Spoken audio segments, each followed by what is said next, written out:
Hello everyone, welcome to Law Explained. We have seen the plaint, we have seen the written statement, and with that we have moved on to subject matter, matter in issue or title में difference. We already saw the difference in the last lecture, and in this lecture we are going to deal with some of the examples of those things. We'll try to figure out what is the subject matter of the suit, what is the title, what is the matter in issue in the suit, so that we can get hold of it and we'll be having um, a very good application of these concepts. So first we need to learn how to figure out the subject matter, title and matter in issue. तो उसके लिए पहला example है हमारे पास. इसमें क्या हुआ कि there was a man who is also a father of Mr. A. उसका एक घर था और वो घर was in possession of B, जो कि ब्रदर था. अब जब एफ की डेथ हो जाती है, तब जो एफ का सन है, फादर का सन, वो बी को सू कर देता है, यानी कि अपने चाचा को सू कर रहा है वो. और वो जो ए है, ए आस्क्स फॉर द पोजेशन. अब देखिए इस सूट में जो कॉज ऑफ एक्शन है वो तो हो गया कि A has a right to possess और B has denied that right of possession to A, the son of father. यहाँ पे subject matter क्या होगा? Subject matter will be the subject matter of the property, that is house. House is the subject matter. Title क्या होगा? Title जो है तो वो दरअसल लीगल कैपेसिटी होती है. और लीगल कैपेसिटी ए की क्या है इसमें? ए क्लेम कर रहा है कि हम एज ओनर इस घर को क्लेम कर रहे हैं. अच्छा, let's say B also claims. अपने रिटन स्टेटमेंट में बी भी क्लेम करता है, तो बी का क्या टाइटल होगा? बी कह रहा है कि हम भी ओनर हैं. अब कैसे हैं ये मैटर इन इशू हो जाएगा. तो बी कह रहा है कि I am owner because father had made a will in my favour. My brother F had made a will in my favour. तो वो जो बी है इसका टेस्टामेंट्री सक्सेशन हो जाएगा. और ए कह रहा है कैसे? ए का मैटर इन इशू हो जाएगा इंटेस्टेट सक्सेशन. तो ये दोनों लोग क्लेम करेंगे और ये सूट का मैटर इन इशू हो जाएगा इंटेस्टेट सक्सेशन फ्रॉम ए और बी का टेस्टामेंट्री सक्सेशन. दोनों का टाइटल ओनरशिप का ही क्लेम कर रहे हैं. नेक्स्ट अप वी हैव एक हाउस है बी का ये, और इस हाउस का पोजेशन ए के पास था. कितना? 12 ईयर्स के लिए. 12 साल तक उसका पोजेशन था. उसके बाद जब बी की मृत्यु हो जाती है तो बी का बेटा, B son, files suit for recovery of possession against A. अब यहाँ पे इस सूट में क्या होगा? Subject matter. तो सब्जेक्ट मैटर तो हाउस ही हो गया. कॉज ऑफ एक्शन क्या बी करेगा? What will he write in his plaint? तो कॉज ऑफ एक्शन वो लिखेगा कि right to possess the house और denial of that right by A. यहाँ पे जो बी अपना टाइटल क्लेम कर रहा है, बी का सन, तो वो क्लेम कर रहा है ओनरशिप का. यहाँ पे जो ए है, ये बात क्यों लिखी है एडवर्स पोजेशन 12 साल की? इस वजह से क्योंकि यहाँ ए भी क्लेम कर रहा है ownership he. A will also claim ownership. तो टाइटल बी भी ओनरशिप क्लेम कर रहा है और ए भी ओनरशिप क्लेम कर रहा है. मैटर इन इशू क्या हो जाएगा? For a it is 12 years. 12 साल मैटर इन इशू हो गया का एडवर्स पोजेशन. तो एडवर्स पोजेशन 12 साल का, ये मैटर इन इशू हो गया। बी के सन के लिए क्या मैटर इन इशू हो जाएगा? उसके लिए हो जाएगा इंटरस्टेट सक्सेशन, कि बी से सीधा मेरे पास आया। Interstate succession will be the matter in issue. Then we have another example. This is a coaching institute. यहाँ पे क्लासेस चलती हैं। इसका ये ओनर है, ये पर्सन मैनेजर है। यहाँ पे एक बच्चा क्लासेस लेता है, एक स्टूडेंट है, वो क्लासेस लेता है लेकिन फ़ीस नहीं पे करता है। तो जो मैनेजर है वो सूट की जो फ़ीस है उसकी रिकवरी के लिए सूट फाइल कर देता है।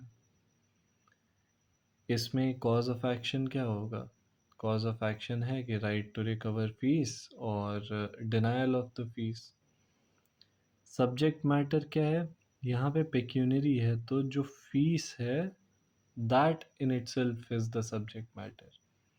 तो सब्जेक्ट मैटर यहाँ पे पेक्यूनरी है। टाइटल क्या है? जो ये मैनेजर है इसने फाइल किया है सूट, तो ये मैनेजर का टाइटल क्या है उस पर? टाइटल है मैनेजरशिप का। जो मैनेजर है उसका मैनेजरशिप का टाइटल है। और जो मैटर इन इशू है वो क्या हो जाएगा? तो अब ये मैनेजरशिप किस वजह से मिली है? How did he get that managership? तो that possibly is from the employment contract that was signed between the owner and the manager. तो यहाँ पे मैटर इन इशू हो जाएगा एम्प्लॉयमेंट कॉन्ट्रैक्ट। ये बहुत समझने वाली बात है, बहुत बारीक बात है कि जो मैनेजर है उसका matter in issue employment contract हो जाएगा। उसके वजह से उसको उस एम्प्लॉयमेंट कॉन्ट्रैक्ट की वजह से मैनेजर को टाइटल मिला है मैनेजरशिप का, and that is the reason why he is being able to file the suit. इसी के कॉन्ट्रास्ट हम ये दूसरा वाला एग्जाम्पल देखते हैं, जहाँ पे ये सेम मैनेजर था, इन्होंने लोन दे दिया है इस स्टूडेंट को। अब ये जो लोन है ये फीस नहीं है, ये एक पर्सनल कैपेसिटी में दिया हुआ लोन है। तो जब इस लोन को रिकवर करने के लिए मैनेजर यहाँ भी 1 लाख रुपए मांग रहे थे, यहाँ भी लेट्स से 1 लाख रुपीज़ मांग रहे हैं, लेकिन यहाँ के जो 1 लाख रुपए है इसको रिकवर करने के लिए मैनेजर जो मैनेजर मांग रहे हैं, तो this is a loan, fees नहीं है। तो cause of action will be right to recover the loan amount and non-payment of that loan. Subject matter loan ही हो जाएगा, यही हो जाएगा। टाइटल यहाँ पे क्या होगा? टाइटल यहाँ पे मैनेजर का क्रेडिटर हो जाएगा और इसको ये डेटर बता रहे हैं, तो इनका टाइटल क्रेडिटर का हो जाएगा। और मैटर इन इशू जो है तो वो हमारा लोन अग्रीमेंट या लोन का कोई डॉक्यूमेंट, या अगर नहीं था लोन का डॉक्यूमेंट तो giving of the particular loan, ये हमारा मैटर इन इशू है। उसी के बेसिस पे, उसी की वजह से मैनेजर को टाइटल मिल रहा है। कैसा टाइटल? क्रेडिटर का टाइटल। तो ये क्रेडिटर का टाइटल मैनेजर को मिल रहा है किस वजह से? मैटर इन इशू हो गया लोन अग्रीमेंट। फिर ये क्वेश्चन है कि wife files a case of RCR, wife files a case against husband for restitution of conjugal rights और under section 9 of Hindu Marriage Act. तो यहाँ पे कॉज ऑफ एक्शन क्या है वाइफ का? वाइफ के पास है राइट टू कोहैबिट या right to restore the marriage और denial of that right by husband. तो ये कॉज ऑफ एक्शन हो गया वाइफ का। सब्जेक्ट मैटर क्या है? सब्जेक्ट मैटर है मैरिज, या मैरिटल राइट्स, उसी वजह से तो वाइफ उसी के को तो मांग रही है, मैरिटल राइट्स को ही क्लेम कर रही है वाइफ, तो सब्जेक्ट मैटर मैरिटल राइट्स हो गया। फिर टाइटल क्या होगा? तो टाइटल यानी कि क्या लीगल कैपेसिटी है डब्लू की, तो वो वाइफ है ना। It will be the title will be an answer to what? It is an answer to what is the legal capacity. What is the legal capacity in which wife W is claiming that right? So it is being a wife, lawfully wedded wife. और matter in issue क्या हुआ? यानी कि वो wife बनी कैसे? तो वो बनी है लॉफुल मैरिज की वजह से। तो यहाँ पे matter in issue lawful marriage हो जाएगी। Then we have this example कि ए का एक हाउस था जो उसने गिफ्ट कर दिया है बी को। बी को गिफ्ट कर दिया, ए के कुछ एलार्स थे। अब जब ए की मृत्यु हो गई तब एलार्स जो हैं तो वो बी को इस घर से डिनाई कर रहे हैं राइट टू पोजीशन। एलार्स कब्जा करे हुए हैं, तो बी ने सूट फाइल कर दिया रिकवरी ऑफ पोजीशन का एलार्स के खिलाफ। अब ये जो रिकवरी ऑफ पोजीशन का सूट है, इसका सब्जेक्ट मैटर क्या है? सब्जेक्ट मैटर तो बहुत क्लियरली हाउस है। कॉज ऑफ एक्शन क्या है कि बी क्लेम करेगा कि B has a right to possess the house, लेकिन प्रॉपर्टी का डिनायल है एलार्स के थ्रू, एलार्स की वजह से। तो right to possess and enjoy the property and denial of that right. Subject matter हमारा हाउस हो ही गया। अब टाइटल क्या है? जब गिफ्ट कर दिया जैसे ही, तो बी क्या बन गया? बी ओनर बन गया। तो B is claiming as an owner. यहाँ पे टाइटल बी का ओनरशिप का है। जो लीगल एयर्स हैं, लीगल रिप्रेजेंटेटिव्स, वो कैसे डिनाई कर रहे होंगे? वो भी ओनरशिप ही क्लेम कर रहे होंगे। और इसमें मैटर इन इशू क्या हो जाएगा? How did B go on to claim the ownership? B became ownership by virtue of gift. तो यहाँ पे मैटर इन इशू बी के लिए गिफ्ट हो जाएगा। और एलार्स कैसे बने? तो एलार्स ए का इंटेस्टेट सक्सेशन बताएंगे। तो मैटर इन इशू एलार्स के लिए इंटेस्टेट सक्सेशन हो गया। फिर वी हैव दिस एग्जांपल जहाँ पे फादर का एक बेटा था, लेकिन फादर ने एक हाउस को ए को बेच दिया। अब जो बेटा है वो पोजीशन डिनाई कर रहा है ए को। अब ये जो बेटा है इसी ने सूट फाइल किया है डिक्लेरेशन ऑफ टाइटल के लिए कि हम ओनर हैं, इस बात का टाइटल डिक्लेयर किया जाए। तो यहाँ पे कॉज ऑफ एक्शन क्या होगा एफएस का? एफएस का कॉज ऑफ एक्शन है declaration of title, that is declaration of ownership in his name and denial of that ownership by A. ऐसा एफएस यही तो कहेगा, तभी तो ओनरशिप के थ्रू ही वो पोजीशन क्लेम कर रहा है। कह रहा भाई ए को हम नहीं पोजीशन देंगे, तो वो कैसे कह पा रहा है? क्योंकि ही इज सेइंग कि वो खुद ओनर है। तो उसकी ओनरशिप का टाइटल डिक्लेयर हो, ये उसका कॉज ऑफ एक्शन है और उसका डिनायल हो रहा है। तो कॉज ऑफ एक्शन ये हो गया, सब्जेक्ट मैटर हाउस हो गया। फिर टाइटल क्या हो गया? टाइटल हो गया सन का ओनरशिप हो जाएगा, और ए भी ओनरशिप ही क्लेम करेगा जब उसने ख़रीदा था। एफएस के लिए जो मैटर इन इशू होगा, एफएस कैसे ओनर बना? बाय वर्च्यू ऑफ बर्थ, तो इंटेस्टेट सक्सेशन, इंटेस्टेट सक्सेशन क्लेम करेगा सन।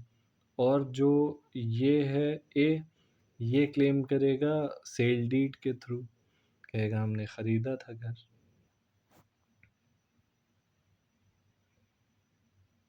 अब ये क्या है? ये एक फादर था, वो अपने चाइल्ड को डिनाई कर रहा है पैटर्निटी और मेंटेनेंस। कह रहा है हमारा लड़का ही नहीं है, और कह रहा है कि हम इसको मेंटेनेंस भी नहीं देंगे।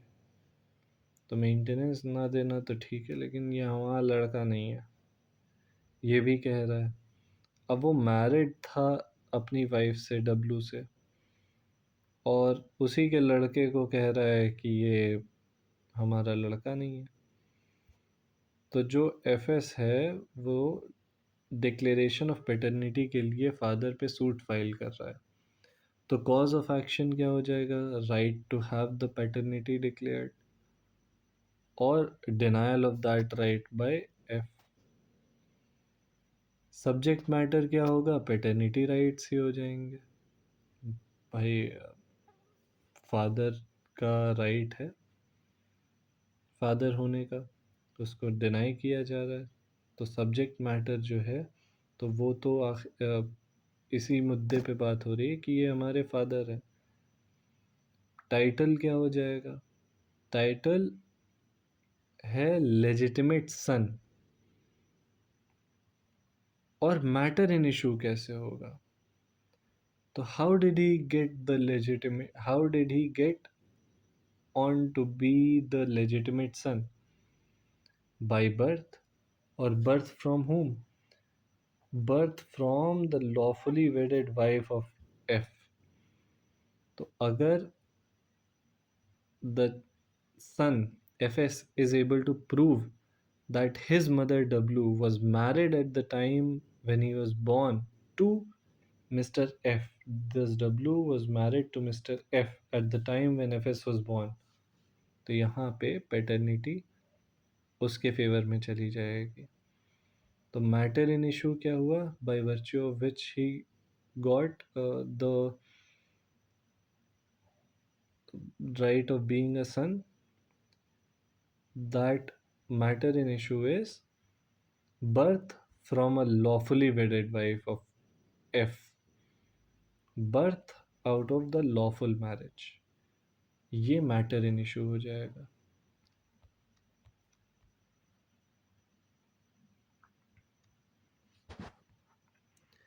अब ये एक सवाल है कि हस्बैंड जो है उसकी डेथ हो जाती है, इसकी डेथ हो गई, इसकी एक वाइफ है। ये वाइफ जो है एक घर में रहती थी, इस घर में। अब ये घर हस्बैंड का था। जब हस्बैंड की डेथ हो गई तो वाइफ को एलार्स ने घर से निकाल दिया। अब जब वाइफ घर से बाहर निकल गई, वाइफ घर से बाहर निकल गई, तो ये फाइल कर रही है suit against these LRs for recovery of possession of this house. तो यहाँ पे कॉज ऑफ एक्शन क्या है? अच्छा, पहली चीज़ तो कि ये जो सवाल है ये थोड़ा सा इनकम्प्लीट इस वजह से है क्योंकि if let's say they are a Muslim family, तो यहाँ पे ये नहीं बताया गया कि इसमें डावर जो है तो एज डावर है ये घर, या फिर ऐसे ही इन जनरल दे रखा है हस्बैंड। तो यहाँ पे या तो राइट टू लियन होगा या right to continue in possession होगा, और denial of that right wife का। हम दोनों ही सिनेरियो लेके चलते हैं। तो सब्जेक्ट मैटर तो ये हाउस है, उसमें तो कोई प्रॉब्लम नहीं है। टाइटल क्या है? डावर के थ्रू या कैसे भी, बेसिक मिनिमम वी नो कि wife has a right to possess, possessory title है वाइफ का। और मैटर इन इशू क्या है? How did she get that possessory title? तो let's say we are presuming कि उसे डावर के तरह ये घर दिया गया था, तो right to lien in lieu of unpaid dower, ये मैटर इन इशू हो जाएगा वाइफ के लिए। Then we have probably the last example for today. A जो है वो खुद में ट्रेसपासर था और उसको डिस्पोजेस कर दिया बी ने। बी भी अपने आप में एक ट्रेसपासर है या कोई है। तो ए जो है फाइल कर रहा है suit for claiming the position. यहाँ पे सब्जेक्ट मैटर तो ये हाउस हो गया। कॉज ऑफ एक्शन ए कहेगा कि he has the right to settled possession और denial of that right, dispossess कर दिया गया। सब्जेक्ट मैटर हो गया। टाइटल क्या होगा? टाइटल यहाँ पे ए का भी पजेसरी टाइटल होगा। और मैटर इन इशू क्या होगा? How did he get that title, possessory title? तो यहाँ पे ट्रेसपासर होने की वजह से नहीं क्लेम कर रहा है वो, बल्कि वो सेटल्ड पोजेशन में है इस वजह से क्लेम कर रहा है। तो he is claiming possessory title because he is in settled possession and not because of being a trespasser. So matter in issue here will be the settled possession.